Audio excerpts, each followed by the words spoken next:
పల్లె కొండరెడ్డి పల్లెలో కొన్నదొక తల్లి కొన్నదొక తల్లి పాలమూరు జిల్లాల కొండరెడ్డి పల్లె కొండరెడ్డి పల్లె కొండరెడ్డి పల్లెలో కొన్నదొక తల్లి కొన్నదొక తల్లి పాలల్లో పౌరుషం పోసినాదో పెద్ద పులిలాగా ఖాండ్రించి లేసినాడే పోరు కథలన్నీ సిననాడు చెప్పినాదో.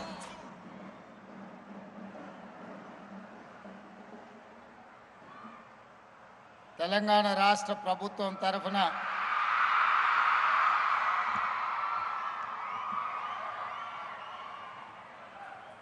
వెనుకబడిన తరగతుల సంక్షేమ శాఖ ఆధ్వర్యంలో మాజీ మంత్రివర్యులు ఖైరతాబాద్ శాసనసభ్యులు మిత్రులు దానం నాగేందర్ గారి సభాధ్యక్షతన శ్రీ మహాత్మా జ్యోతిబా పూలే మరియు శ్రీమతి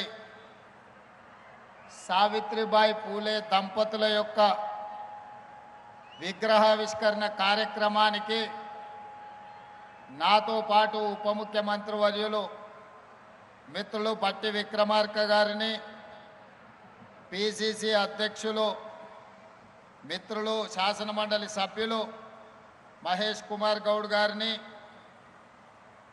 హైదరాబాద్ ఇన్ఛార్జ్ మంత్రివర్యులు మిత్రులు పొన్నం ప్రభాకర్ గారిని, సహచర మంత్రివర్గ సభ్యులు దుద్దిల్ల శ్రీధర్ బాబు గారిని, సోదరిమణి మంత్రివర్యులు కొండా సురేఖ గారిని, మరో సహచర మంత్రివర్గ సభ్యులు వాకిటి శ్రీహరి గారిని, మరో సహచర మంత్రివర్గ సభ్యులు మహమ్మద్ అజారుద్దీన్ గారిని, ప్రభుత్వ ప్రత్యేక సలహాదారులు పెద్దలు మాజీ పార్లమెంట్ సభ్యులు మాజీ పిసిసి అధ్యక్షులు కె కేశవరావు గారిని, మరో ప్రభుత్వ ప్రత్యేక సలహాదారులు మాజీ పిసిసి అధ్యక్షులు వి హనుమంతరావు గారిని, బలహీన వర్గాల నాయకుడు 5 దశాబ్దాలు మీకోసమే కొట్లాడిన రాజ్యసభ సభ్యులు మిత్రులు ఆర్ కృష్ణయ్య గారిని, అదేవిధంగా మరో రాజ్యసభ సభ్యులు యువమిత్రులు అనిల్ కుమార్ యాదవ్ గారిని, అదేవిధంగా పార్లమెంట్ సభ్యులు సురేష్ షెట్కర్ గారిని, ఆది శ్రీనివాస్ గారిని, నవీన్ యాదవ్ గారిని, మిత్రులు రాజ్ ఠాకూర్ గారిని, అదేవిధంగా శాసనసభ్యులు ఈర్లపల్లి శంకర్ గారిని, మరో శాసనసభ్యులు మిత్రులు ప్రకాష్ గౌడ్ గారిని, అదేవిధంగా శాసనసభ్యులు మందుల సామ్యుల్ గారిని, మహిళా కమిషన్ చైర్పర్సన్ మాజీ మేయర్ గద్వాల విజయలక్ష్మి గారిని, బీసీ కమిషన్ చైర్మన్ పెద్దలు నిరంజన్ గారిని, అదేవిధంగా మాజీ పార్లమెంట్ సభ్యులు సోదరులు అంజన్ కుమార్ యాదవ్ గారిని, మరో మిత్రుడు బలహీన వర్గాల గొంతుగా జాజుల శ్రీనివాస్ గౌడ్ గారిని, వివిధ కార్పొరేషన్ల చైర్మన్లను, బలహీన వర్గాల సంఘాలకు సంబంధించిన చాలామంది నాయకులను, ప్రాణ సమానులైన యువమిత్రులు తమ్ముళ్ళు చెల్లెళ్ళు వేలాదిగా హాజరయ్యి ఆదర్శ పురుషుడైన జ్యోతిబా పూలే దంపతుల యొక్క విగ్రహావిష్కరణ కార్యక్రమాన్ని ఒక పండుగ వాతావరణంలో నిర్వహించినందుకు మనస్ఫూర్తిగా అభినందనలు తెలియజేస్తున్నా. మిత్రులారా, చాలా సందర్భాలలో చాలా ప్రదేశాలలో డాక్టర్ బాబాసాహెబ్ అంబేద్కర్ గారి విగ్రహాన్ని లేదా మహాత్మా గాంధీ గారి విగ్రహాన్ని లేదా జ్యోతిబా పూలే విగ్రహాన్ని లేదా శ్రీమతి ఇందిరాగాంధీ రాజీవ్ గాంధీ గారి విగ్రహాలను ఈ రాష్ట్రంలో ఈ దేశంలో ఎక్కడికి వెళ్ళినా మనం చూస్తూ ఉంటాం. చాలామంది ఈ విగ్రహాల దగ్గరికి జయంతి వర్ధంతుల సందర్భంగా వారిని స్మరించుకోవడానికి, వారు చేసిన గొప్పతనాలను మాట్లాడుకోవడానికి మనం వేదికలుగా చూస్తూ ఉంటాం, వేదికలుగా మనం ఉపయోగిస్తూ ఉంటాం. కానీ మిత్రులారా, ఇక్కడున్న యువ మిత్రులు ముఖ్యంగా మా చదువుకుంటున్న తమ్ముళ్ళు చెల్లెళ్ళు ఈనాడు స్ఫూర్తిగా తీసుకోవలసింది, ఎక్కడైతే ప్రజా కూడలి ఉందో అది గ్రామంలో కావచ్చు, పట్టణంలో కావచ్చు, నగరంలో కావచ్చు, లేదా ఈరోజు హైదరాబాదు నగర నడిబొడ్డున నక్లెస్ రోడ్డులో కావచ్చు, ఒక పక్కన అంబేద్కర్, మరొక పక్కన జ్యోతిబా పూలే, చౌరస్తాలో శ్రీమతి ఇందిరాగాంధీ గారు, ఆ పక్కన పివి నరసింహారావు గారి విగ్రహాలను మనం ఆవిష్కరించుకున్నాం. ఈ విగ్రహాలు అన్నీ వర్ధంతులు జయంతులు జరుపుకోవడానికే కాదు, మనం ఈ ప్రాంతం గుండా ఎప్పుడు ప్రయాణించినా ఈ గొప్ప వ్యక్తుల యొక్క త్యాగాలను, వారి యొక్క స్ఫూర్తిని పొంది ఆ స్ఫూర్తితో మనం విద్యలో రాణించాలి, సామాజిక చైతన్యంతో వ్యవహరించాలి, సమాజ అభివృద్ధి కోసం పాటుపడడానికి వీళ్ళ స్ఫూర్తిని తీసుకోవడానికి ఈనాడు ఇక్కడ వీళ్ళ విగ్రహావిష్కరణలు మనం ఏర్పాటు చేసుకోవడం జరిగింది. మిత్రులారా, ఈరోజు నక్లెస్ రోడ్ చౌరస్తా ఒక అద్భుతమైన చౌరస్తా.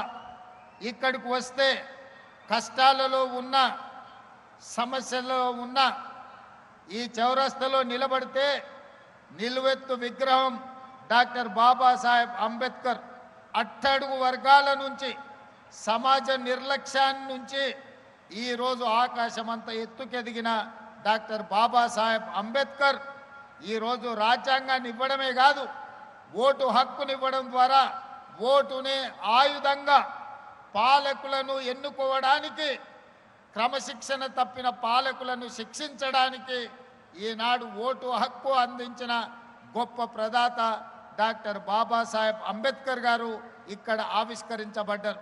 అదేవిధంగా సమాజంలో అంటరానితనం, ఆకలి కేకలు, నిరక్షరాస్యత, మూఢనమ్మకాలు, ఆనాటి కాలంలో అసలు చదువు అనేదే అందని సమయం, మహిళా చదువు అనేది ఆలోచనకు ఊహకు కూడా అందని సందర్భం. 150, 160 సంవత్సరాల క్రితం ఆనాడు జ్యోతిబా పూలే మనలో చైతన్యం రావాలి అనంటే, మన బతుకులు బాగుపడాలి, మన తలరాత మారాలి అంటే చదువు ఒక్కటే ఆయుధంగా మారాలి.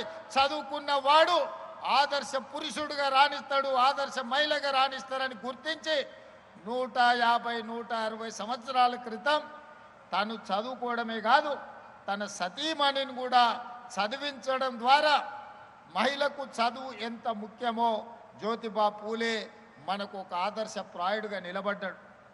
136 సంవత్సరాల క్రితం మరణించిన ఈనాడు కూడా ఈ తరం మనం వారిని ఆదర్శ పురుషుడిగా భావిస్తున్నామంటే సమాజంలో వారు తీసుకొచ్చిన సామాజిక విప్లవాన్ని ఈరోజు మనం గుర్తు చేసుకుంటున్నామంటే ఆయన ఆలోచన ఎంత ముందస్తుగా, ఎంత గొప్పగా వారు ఆలోచన చేసినో ఇవాళ మనం అర్థం చేసుకోవాల్సిన అవసరం ఉన్నది. అందుకే మిత్రులారా, ఆనాడు జ్యోతిబా పూలే చెప్పిందే 136 సంవత్సరాల తర్వాత ఈరోజు ప్రజాపాలనలో, ఇందిరమ్మ రాజ్యంలో మేము అదే విధానాన్ని, అదే ఆలోచనని ఈరోజు కొనసాగిస్తున్నాం. నేను పలు సందర్భాలలో ఇక్కడున్న మా యువకులకు తెలుసు, చదువు ఒక్కటే మన తలరాతను మారుస్తుంది, చదువు ఒక్కటే మన ఆత్మగౌరవాన్ని నిలబెడుతుంది, చదువు ఒక్కటే సమాజంలో మనకు గుర్తింపునిస్తుంది. మన చదువే మన తల్లిదండ్రులను మన గ్రామంలో, మన పట్టణంలో, మన రాష్ట్రంలో తలెత్తుకొని నిలబడే విధంగా మన తల్లిదండ్రుల గౌరవం పెరుగుతుందని నేను పదే పదే ఈరోజు చెబుతున్నా.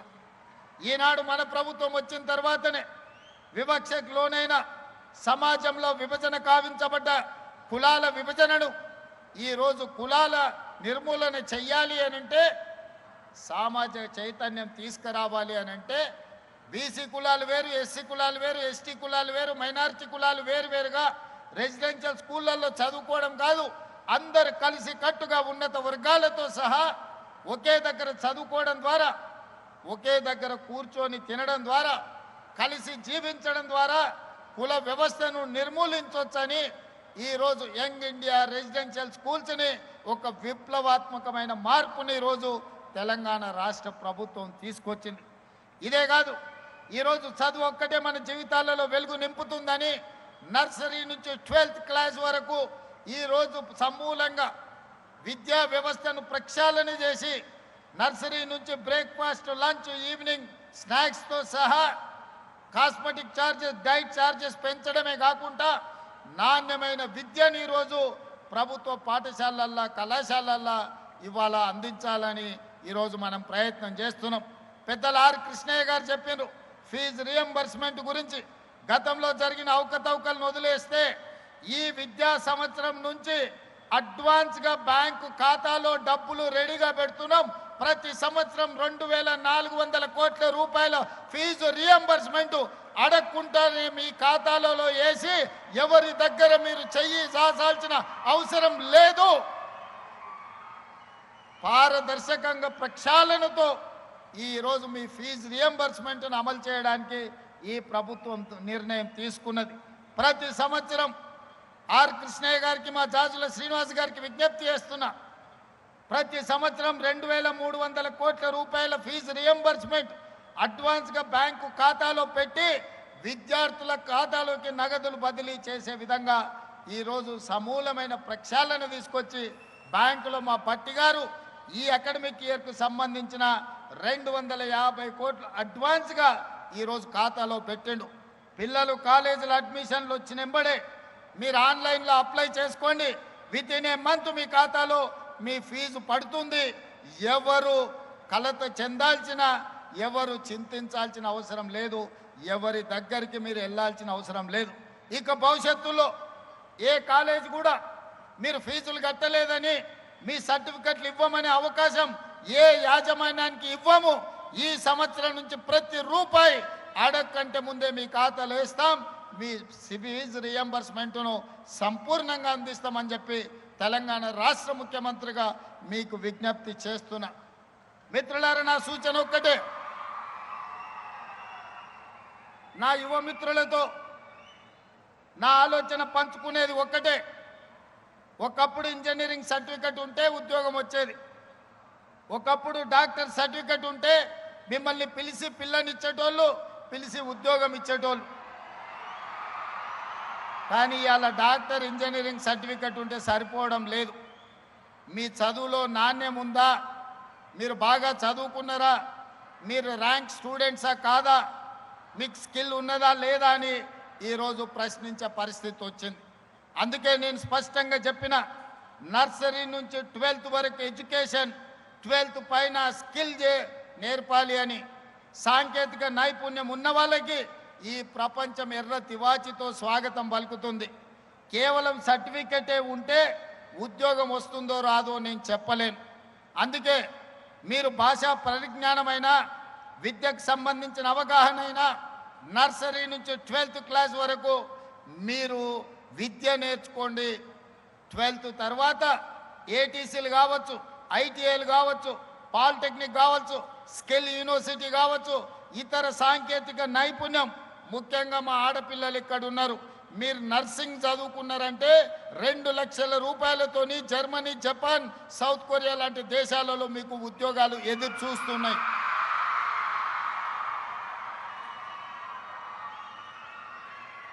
డాక్టర్లు, లాయర్లు, ఇంజనీర్లతో పాటు సాంకేతిక నైపుణ్యాన్ని నేర్చుకోండి.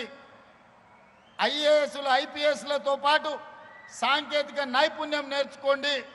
ఈరోజు మన ప్రభుత్వం సాంకేతిక నైపుణ్యం కోసం సంపూర్ణమైన అవగాహనతో ముందుకు వెళ్తున్నది. ఒకప్పుడు ఇంజనీరింగ్ చదువుకుంటే, ముఖ్యంగా కంప్యూటర్ సైన్స్ చదువుకుంటే మీకు అమెరికాలో ఉద్యోగం వచ్చేది. అమెరికా వెళ్తాడు, ఐటీ ఉద్యోగం వస్తుంది, డాలర్లు మాకు పంపిస్తారు, మా జీవితాలలో మార్పు వస్తుందని తల్లిదండ్రులు ఆశించరు.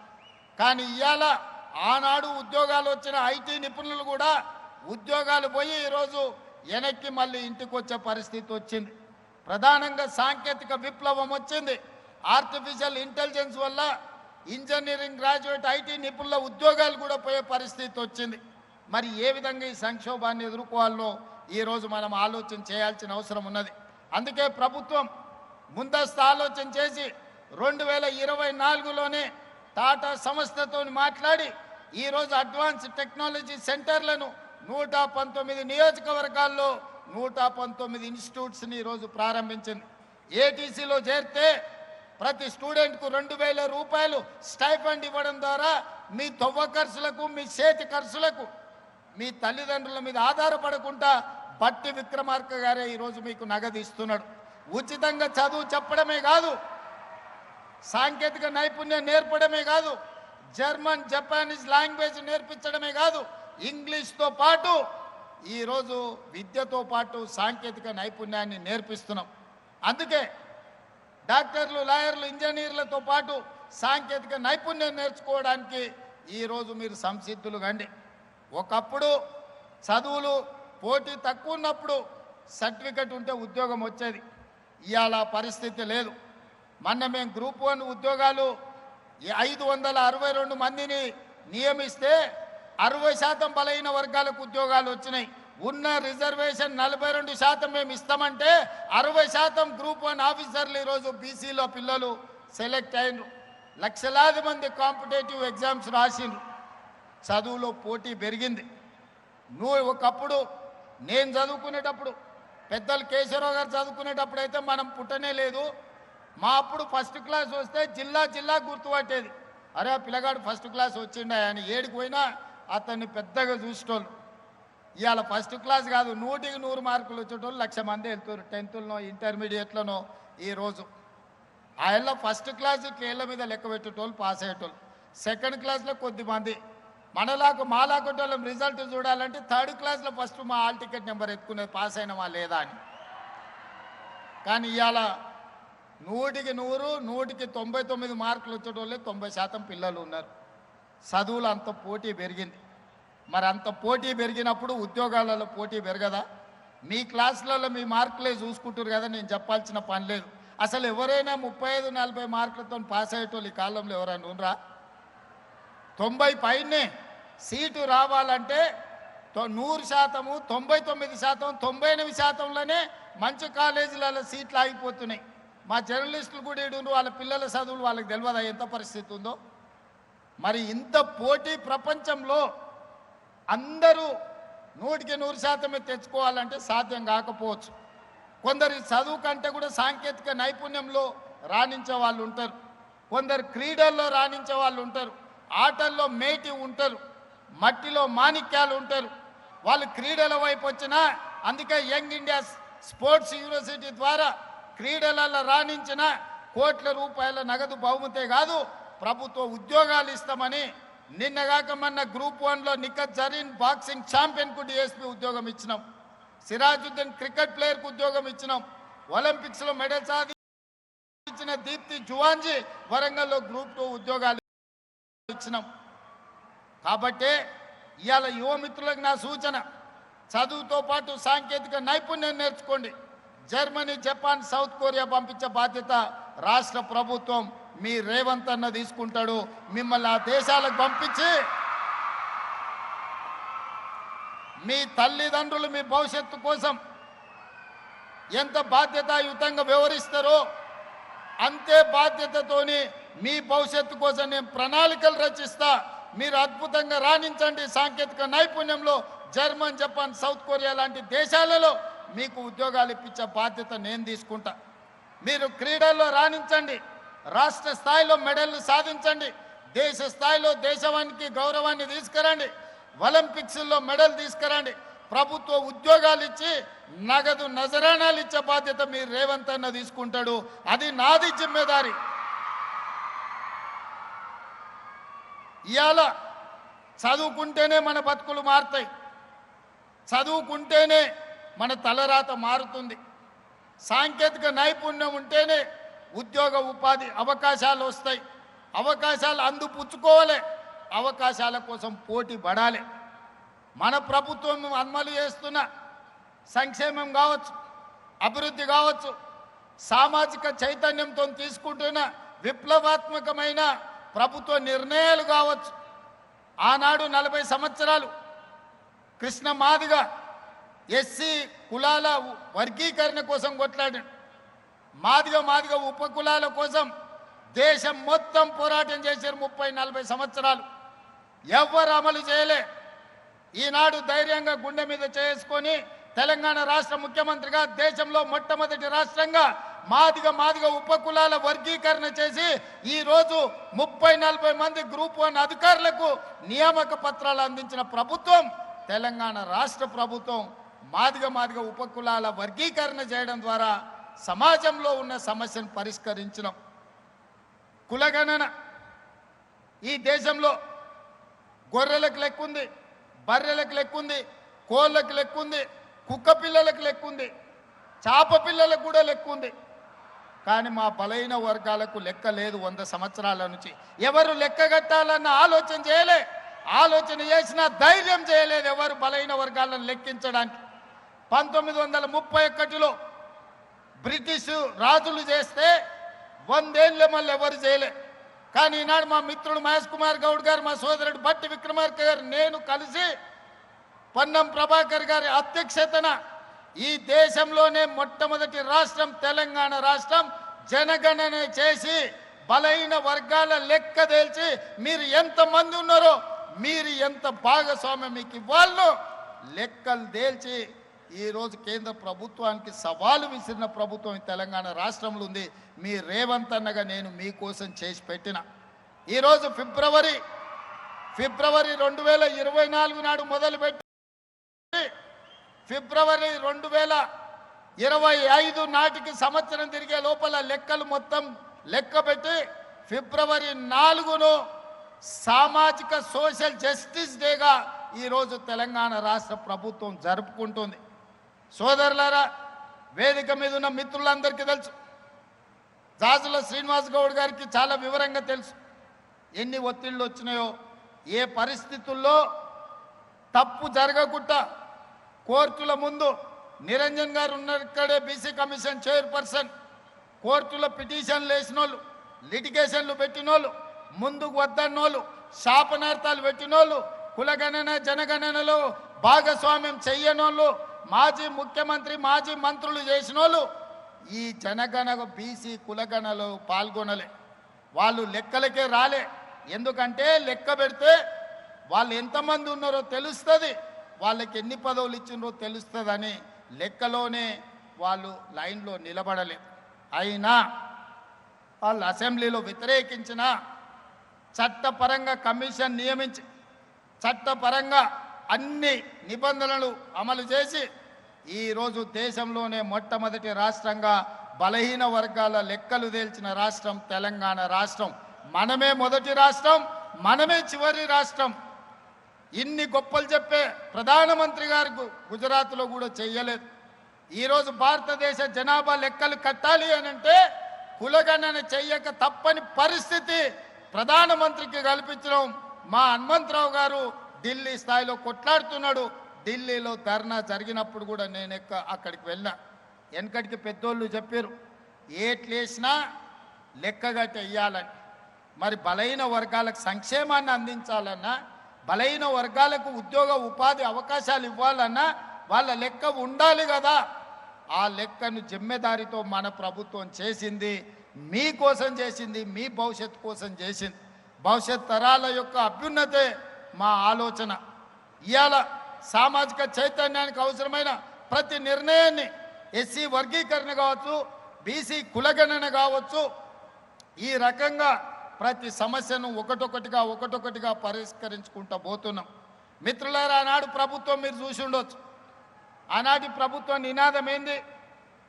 బర్రెలు గొర్రెలు పెంచుకోండి, చేపలు పట్టుకోండి, చెప్పులు గుట్టుకోండి అని చెప్పి బలహీన వర్గాలను దళితులకు కులవృత్తి చేసుకోండి అని చెప్పిండ్రు. ఆనాడు ప్రభుత్వం పెద్ద పెద్ద ప్రకటనలు ఇచ్చింది. మా మిత్రుడు శ్రీహరి ఉన్నాడు, చేపలు పట్టుకోండి అని ముదిరాజులకు మా బెస్త సోదరులకు చెప్పారు. గొర్రెలు బర్రెలు పెంచుకోండి అని మా యాదవ్ సోదరులకు చెప్పిండ్రు. మా సోదరులు మా దళిత సోదరులకు చెప్పులు కుట్టుకోమని చెప్పిండు. ఎందుకయ్యా అంటే మీరు గొర్రెలు బర్రెలు పెంచుకొని, మీరు చేపలు పట్టుకొని, మీరు చెప్పులు కుట్టుకుంటుంటే వాళ్ళ పిల్లలు మాత్రం రాజ్యాలు ఏలాలని వాళ్ళ ఆలోచన. మీరు చదువుకుంటే, మీరు డాక్టర్లు ఇంజనీర్లు అయితే, మీరు ఐఏఎస్లు ఐపీఎస్లు అయితే రాజ్యాధికారంలో మీరు భాగం అడుగుతారు. కాబట్టి మీరు చదువుకోవద్దన్న ఆలోచనతో గొర్రెలు బర్రెలు చేపలు చెప్పులు కుట్టుకోండి అని ఆనాటి పాలకులు చెప్తే మీ సోదరుడు రేవంత్ అన్న చెప్పిండు. మన ముత్తాతల నుంచి అదే పని చేసి, మన తాతలు అదే చేసి, మన తల్లిదండ్రులు కూడా చెప్పులు కుట్టో గొర్రెలు బర్రెలను కాసుకోనో మనల్ని బడికి పంపించారు చదువుకోమని. ఇప్పుడు కూడా మన తరం చెప్పులు కుట్టుకోవాల్సిందేనా? ఇప్పుడు కూడా గొర్రెలు బర్రెలను పెంచుకోవాల్సిందేనా? చేప పిల్లల్ని పట్టుకోవాల్సిందేనా? మనలో మార్పు రావద్దా? ఈ సమాజంలో మనం డాక్టర్లు కావద్దా? ఈ సమాజంలో లాయర్లు ఇంజనీర్లు కావద్దా? ఈ సమాజంలో ఐఏఎస్లు ఐపీఎస్లు కావద్దా? ఈ సమాజంలో ఎమ్మెల్యేలు ఎంపీలై మంత్రులై ఈ దేశ పరిపాలనలో భాగస్వాములు మీరు కావద్దా? అందుకే ఇవన్నీ జరగాలి అనంటే మీరు చదువుకోవాలి. చదువు ఒక్కటే మీ తలరాతను మారుస్తుంది. మీ చదువు ఒక్కటే ఈ తెలంగాణ రాష్ట్రాన్ని అభివృద్ధి పదం వైపు నడిపిస్తుంది. భారతదేశాన్ని ప్రపంచ చిత్రపటంలో గొప్ప దేశంగా నిలబెడుతుంది. దానికి చదువు ఒక్కటే పరిష్కారం, చదువు ఒక్కటే మార్గం. ఇది నేను చెప్పడం లేదు.